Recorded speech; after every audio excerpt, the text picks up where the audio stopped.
like with John Scully. John came from PepsiCo, and they at most would change their product, once every 10 years. I mean, to them, a new product was like a new size bottle, right? So if you were a product person, you couldn't change the course of that company very much. So who influenced the success of PepsiCo? The sales and marketing people. Therefore, they were the ones that got promoted, and therefore they were the ones that ran the company.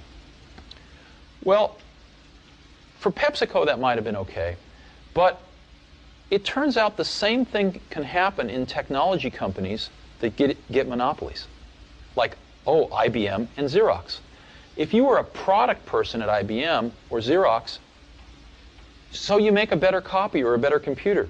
So what? When you have a monopoly market share, the company's not any more successful. So the people that can make the company more successful are sales and marketing people. And they end up running the companies. And the product people get driven out of the decision-making forums. And the companies forget what it means to make great products. Sort of the product sensibility and the product genius that brought them to that monopolistic position gets rotted out by people running these companies who have no conception of a good product versus a bad product.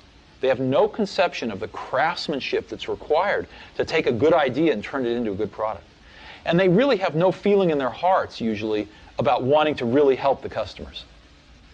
So that's what happened at Xerox. The people at Xerox PARC used to call the people that ran Xerox toner heads.